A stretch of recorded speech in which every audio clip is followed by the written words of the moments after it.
Pour comprendre ma on a tout expliquer. Il y a parvis, il y a lieu saint, puis il y a lieu très saint. Et c'est tout temps à Hébreu chapitre 9. Hébreu, normalement, il faut autant à chapitre Mobimba, Hébreu 9, mais pour la faute de temps, autant à quelques versets. C'est-à-dire, tabernacle, il y a trois parties. Les parvis, où ils allaient moto nyonso akoya, na sacrifice nae. Pour ayako, sala oto bengaka, ayako senga bolimbisi ya masumu.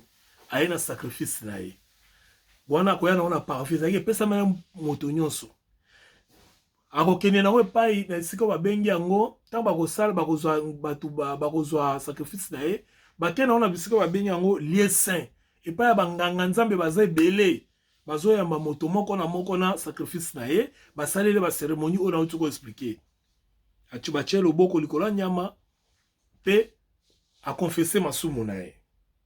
Pe banganga nzambe bakokende na makila wana bakoboma nyama bakokende na lieu très saint epai ya souverain sacrificateur nganga nzambe ya likolo yenda okota na lieu très saint esika présence ya nzambe ezali mpona koyeba kosala kosenga bolimbisa masumu ya peuple et cela se faisait une fois par an. Mais toyoka ndenge hébreu azoexplike biso tolanda malamu. La première alliance avait aussi des ordonnances relatives au culte et les sanctuaires terrestres. Donc quand on parle de la première alliance, tozolobela alliance oyo nzamba salaki na Abraham, alliance abrahamique oyo eyebaki kobimisa libota oyo mobimba pe oyo eyebaki komema libota oyo ti na désert pe eyebaki kopesa bango 10 commandements na tabernacle. Parce que dans le désert, il y a que deux grandes choses. C'est l'octroi de la loi, c'est-à-dire les 10 commandements, et la construction d'un tabernacle. Donc, il y a la première alliance. Et il y a un sanctuaire terrestre, c'est-à-dire sanctuaire terrestre. Un tabernacle fut en effet construit dans la partie antérieure appelée les lieux saints, étaient les chandeliers, la table et les pains de proposition. Oh, ça va détailler dans baki moyen tout le belango ça parce que vous avez ta ébélé. Hein? Babiloko ezalaki na tabernacle. Derrière la seconde voile, derrière les secondes voiles, se trouvait la partie du tabernacle appelée les saints des saints.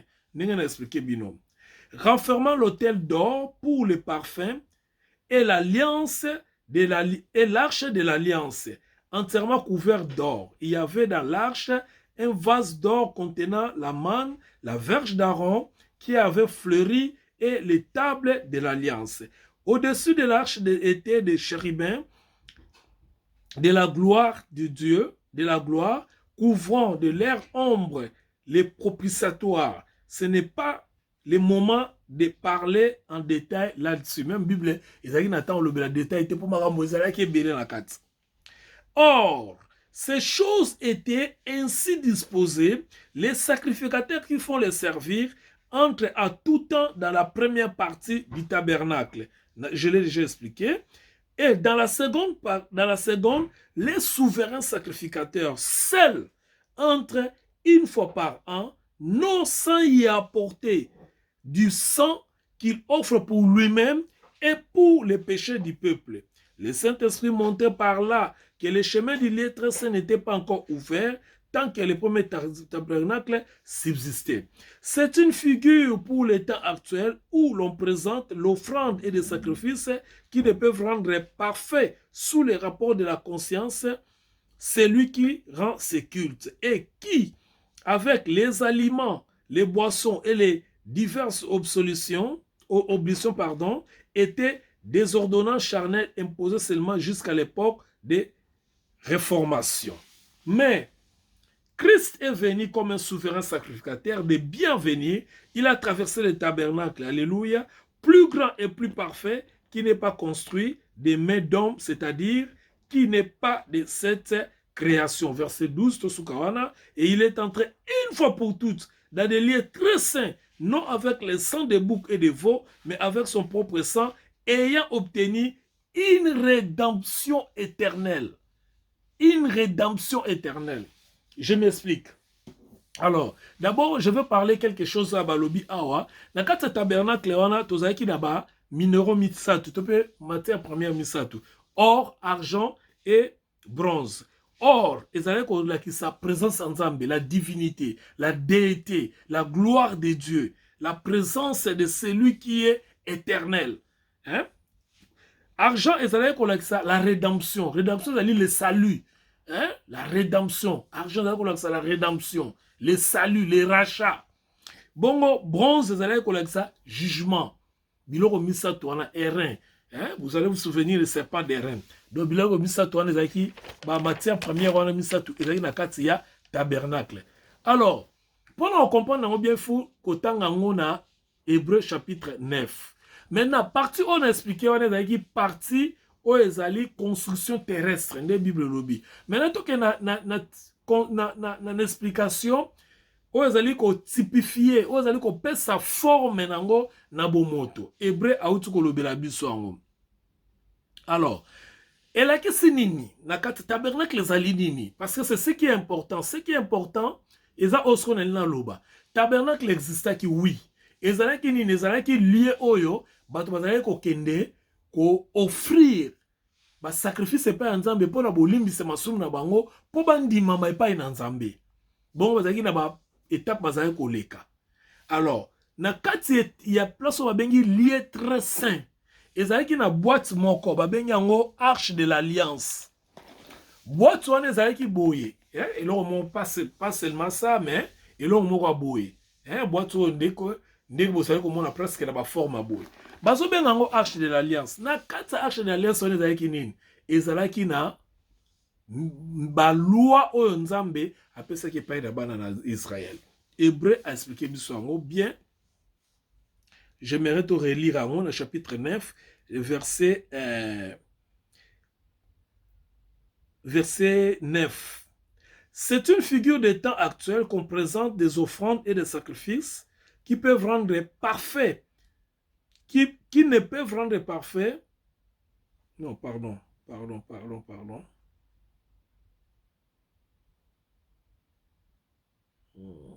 Voilà, c'est verset 3 et 4. Renfermant l'autel d'or, les parfums et l'arche de l'alliance. L'arche de l'alliance, la carte entièrement recouverte d'or. Il y avait dans l'arche un vase d'or contenant la manne, la verge d'Aaron, la manne, la verge d'Aaron, et qui fleurit, et les tables de l'alliance. Au-dessus de l'arche étaient les chérubins de la gloire couvrant à l'air de leur ombre les propitiatoires. Ce n'est pas le moment d'en parler là-dessus. C'est-à-dire quoi? Na kata arche wana, pardon, na kata tabernacle na lieu très saint, ezaki na arche de l'alliance. Arche de l'alliance balobi na kati na yango, ezaki na biloko misato.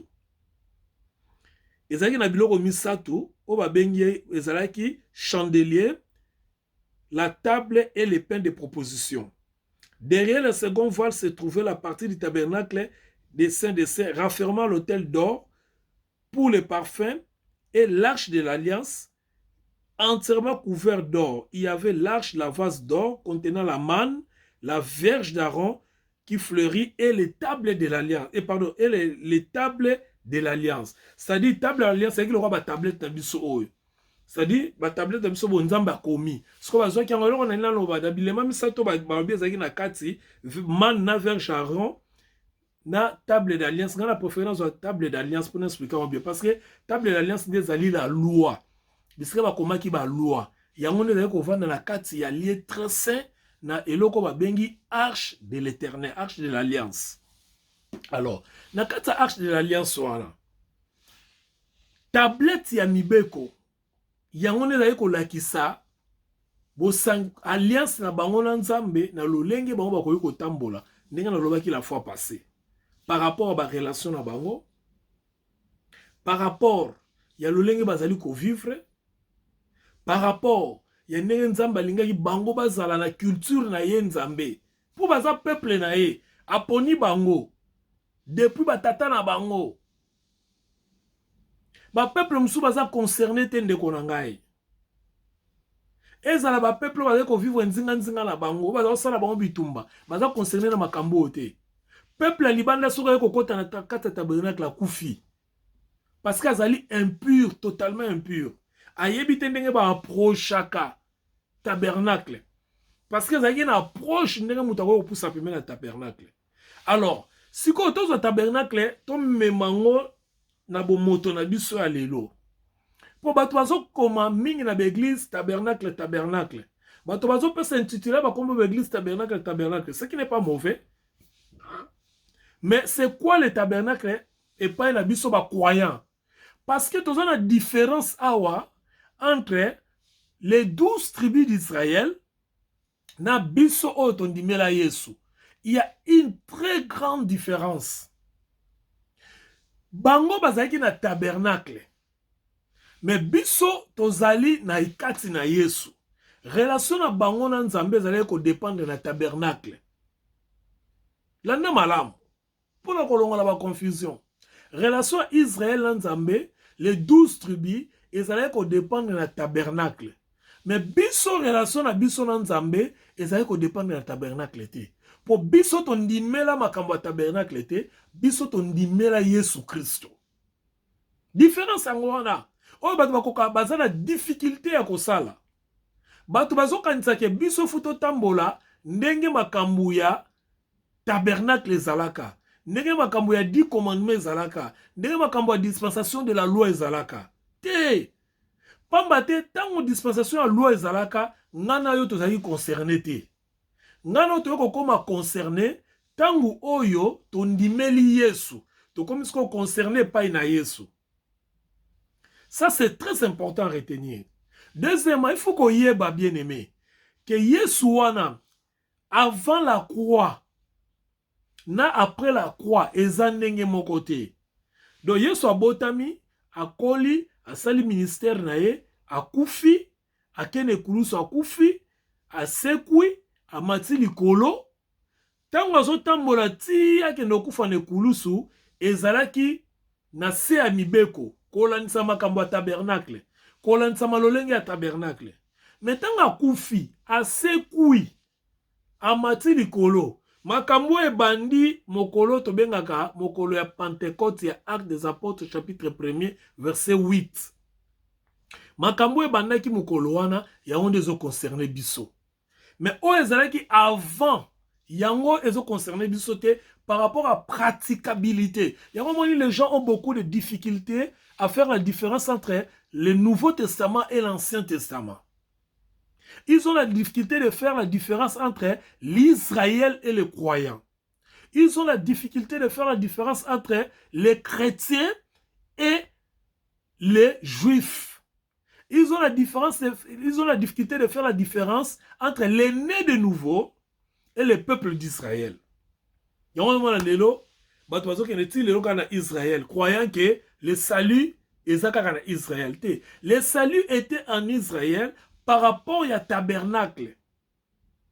Mais tant que Yesu a koufi, parce que tabernacle, dans la carte tabernacle, il y a une tablette, il y a alliance.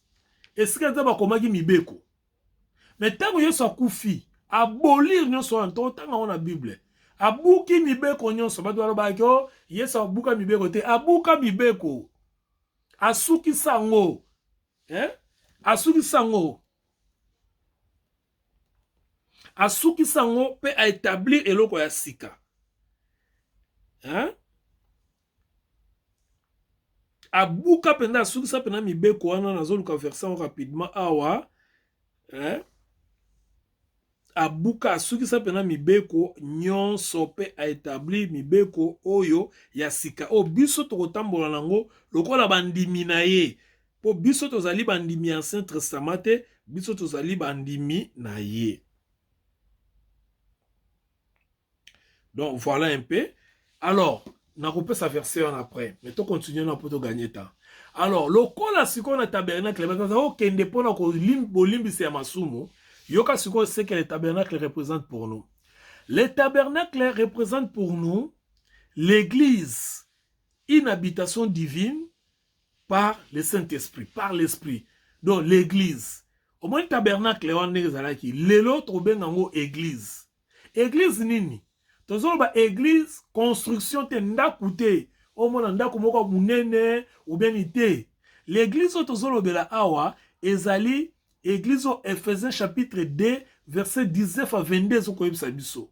C'est-à-dire le corps du Christ biso oto yamba Yesu tokoma église. Église ezana nute ndaku 4 miro tokendaka. Eza temple te. Église ezali nanu bomo ina biso oyo toyeba koyamba Yesu Kristo. Biso nde toza église. Alléluia. Donc biso nde toza tabernacle, à vrai dire. Quand on parle du tabernacle ezali biso, tabernacle il y a 3 parties. Parvis, lieu saint, lieu très saint. Biso pe toza na 3 parties. Corps, âme et esprit. Ba détail on ok dans ote ben to retenir kaka nengo wana. Donc tabernacle lelo ezali église. Voilà la raison pour laquelle toza na posa tabernacle ba juif te. O ba kendaka ba kati ba nyama mitu, ba sopi makila, ba ke tumba makila wana nzambe ayoki sola makila wana ayambi milinga wana nde bomona na photo la lakisa bido. Te to wana besoin na ngote. Parce que biso moko toza déjà tabernacle. Kuna nzamba zale ko vanda kuna bazoki resala ba sacrifice. Mais biso nzamba zo vanda kati na biso. Donc on a besoin ba sacrifice sonate. Pour nzamba za kati na biso. Ephésiens chapitre 2 verset 19 à 22. Deuxièmement, tabernacle ezali kolakisa bato oyo bandimi individuellement. D'abord na groupe te, le salut est d'abord individuel. So bazwi ngai o nazwi lobiko, bazwi yo o zwi lobiko, basangisi biso nde bazobake votre salut na pluriel. Lobiko na bino, mais ezana no individuel. 2 Corinthiens chapitre 6 verset 16. 2 Corinthiens chapitre 6 verset 16. Et là que la kisinine. Tabernacle ezali kondimana yo. Yango ane tabernacle. Yo lokola mondimi. Yo moko nanu. Moi si te mobilité. Moi na te papa te. Yo moko na lokola mondimi. Osa déjà tabernacle. Et troisième élément ezali tabernacle ezali kopesa biso figure ya biloko ezalaki ezali likolo. C'est-à-dire ba dimension biloko ezali likolo. Hein? Ba pesa biso verset moko lokola ezala hébreu totanga ngo. Ezo pesa biso image ya biloko ezali likolo. C'est-à-dire ndenge organisation ya likolo ezali ya lola otolobaka ndenge pe tabernacle ezalaki. Donc pour la biso na troisième dimension compréhension na biso tabernacle ezakaka oza sous tabernacle ate mezali lolenge likolo ezali. Hébreu 9 chapitre 9 verset 23 à 24. Yokande balobi. Car pardon, il est donc nécessaire 23 Hébreu 9 23 24. Il est donc nécessaire puisque les images des choses qui sont dans le ciel devaient être purifiées de cette manière que les choses célestes elles-mêmes ne fussent par des sacrifices plus excellents que ceux-là. Donc, on explique. Car Christ n'est pas entré dans un sanctuaire fait de mains d'hommes en imitation du véritable.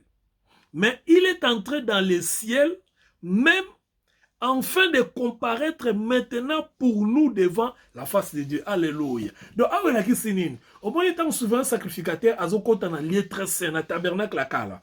Il y a un lieu très saint, qui nous représente le peuple. Mais il y a un ça c'est un. De deux, tabernacle en Ope, et il y a un maboko, na batamokili, na biloko zali matériel. Bien que ça image ya tabernacle, image ya lola, mais basala on a batomokili, c'est-à-dire ezali périssable et koyoko beba, moto koyoko ziki sango, mbule koyoko epanzi yango. Kosobona, sikoyo balobi bato bazo kende kuna po basenga bolimbisi na masumu. Mais pona wana yi pona bango, mais pona biso tozo kende ndenge bango azali ko kende te. Pourquoi? Parce que biso souverain sacrificateur na biso, nganga nzambe na biso likolo, Yesu Masiya akei sikoyo na tabernacle oyo mokili te. Na tabernacle basali na maboko abatu te. Ye akufi akei amati likolo na tabernacle oyo ya original. Alléluia. Tabernacle oyo ya solo. Le tabernacle oyo ekufaka te epolaka te oyo batu basali contribution te pour batonga yango. Ye akei na tabernacle ya solo na présence ya Nzambe. Sikoyo akei na présence ya Nzambe akei na makila ya banyama te. Ndenge souverain sacrificateur akala okende bakila banyama. mais ake sikoyo na makila ya ye moko. C'est-à-dire andimi kokufa makila na etangi, amemi yango na lola na tabernacle ya solo, akei na sepeli version oyo balobi version 24 na dernière phrase dans balobi, car Christ n'est pas entré dans un sanctuaire fait des mains d'hommes. Donc, il y a à côté dans le tabernacle. Sanctuaire, c'est le tabernacle. Donc, à côté dans le tabernacle, c'est le maboko abatu. En imitation du véritable. Donc, on va faire le maboko abatu, ba imiter qui véritable tabernacle. Oh, zana lola. Mais il est entré dans le ciel même, afin de comparaître maintenant pour nous devant la face de Dieu. Donc, il y a qu'est-ce qu'on a un vrai tabernacle original, copité. Akei ko sala ni kuna tabernacle, ndenge souverain sacrificateur azali ko kende liboso na nzambe na tabernacle akala na lieu saint, mais Yesu ko na makila, mais Yesu ye moko akei na makila na ye pona biso na kati na tabernacle ya solo. La carte na tabernacle ya solo qui est représenté devant la face de Dieu, face à face. Alléluia. Kala mosala Christ salaki. O bato bazo comprendre te ba ote maté ya lokuta, ya condamner bana nzambe, ya kolobela bana nzambe n'importe quoi. Oh yo ba kanga yo ba délivrer, oh yo za la besoin de délivrance, yo faut kota ba retraite sa minene pour situation non. Et si là, yo faut te, bien aimé makambo tozo vivre na mokili. Eza be rare na biso. Il y a un problème. Ça n'a rien à voir avec la spiritualité. Sokobotama Yasika. Et ce n'est pas pour offrir lui-même. Verset 25. Ce n'est pas pour offrir lui-même. N'un sacrificateur à Kalane Kokende à offrir nanu à Yemoko, après à offrir à peuple. Mais Bissobalobi Christ qui a côté, ce n'est pas pour offrir lui-même. Plusieurs fois, Père sacrificateur à Kalazai qui sont accueillis en 2022. Le code de aussi la boue, 2023 au Kendi, 2024 au Kendi, 2025, donc plusieurs fois. Mais Christ a plusieurs fois qu'il y est entré comme souverain sacrificateur entre chaque année dans les sanctuaires avec le sang des étrangers. Il y a que bon côté. Autrement, il a fallu qu'il a souffert depuis la création du monde, tandis que maintenant il a fait le siècle. Paris à une seule fois pour abolir les péchés et son sacrifice. Il y a un verset dans le verset 26. Autrement, il aurait fallu qu'il y ait souffert plusieurs fois. Donc, ce qui, Yesu fallait qu'il y ait chaque année, donc il fallait que tout le monde ait Yesu, année 2022, Yesu aye, a même akila na biso, a même accueilli comme sacrifice na biso, année 2024, année 2025, n'est-ce la source sacrificaire bazaï ko sala. Mais à Balobi, Ye asali bongote. Yesu asali ndenin. Yesu asali que, tandis que maintenant, à la fin des siècles, il a paru une seule fois. Mbala moko kaka oya kufaka wana 2000 ans passés, na Golgotha. Il a paru une seule fois pour abolir les péchés. Bien aimé, ici c'est très important. Verset dans le Kolobayango. Pour abolir au péché par son offrande. Pardon, par son sacrifice. Pour abolir les péchés. Omoni Yesu nera kufaka wana, na yebisa o vérité, o peut-être balinga ko yebisa ote. Omoni Yesu nera kufaka wana. Akei, amemi bandimi nyonso, o bandimaki na ye na tango wana, o bakondimane na tango ya lelo, o bakondimane na tango ekoya, amemi bango nyonso epa ya Nzambe face à face na Nzambe. Alobi ngala kufeli bango. Lokola kufeli bango na bolir les péchés na sacrifice onga na sali ya nzoto nanga parce que ba sacrifice on bazali ko sala na tabernacle ezali chaque année bazo sala ngo mais maintenant lisumu pona bango ezali suute yango nazo annoncer bonne nouvelle bien aimé soko botama ya sika tu n'as pas les péchés et tu ne commets pas les péchés. Le fait de naître de nouveau et longola yo masumu nyonso otikala mwana na Nzambe ya libela na libela. Ton salut est éternel. Tanga Hébreu chapitre 9 bobimba sur la question tunabiso benga biso tokoeba ko expliquer. Je répète Hébreu chapitre 9 bobimba. Maintenant tanga la bien sous verset 12 pour te conclure. Balobi boye. Il est entré une fois pour toutes, une fois pour toutes, c'est-à-dire une fois pour toutes, la kisi akozonga ka lisusu te. Yesu akoya suna mokili oyo te po akokufa pona masumu.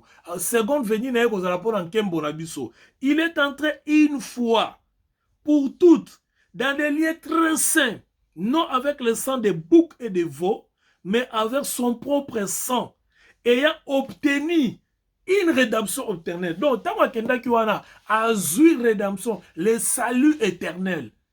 Donc, azui rédemption éternelle. Bien aimé, sokobotama sikakumisa nzambe parce que ozana vie éternelle. Le salut, lobiko na yo mututa kobotolo ango. Lisumute, mabete, ndokite, papa te, maman te, pauvreté te, richesse te. Le salut est éternel. Oh ya yo, soko zwa yango. Nanzela ya foi en Jésus-Christ, yeba ete libela na libela ozu lobiko na yo. Oh nyo soko ya na sima, ekolongola yo le salut wana te.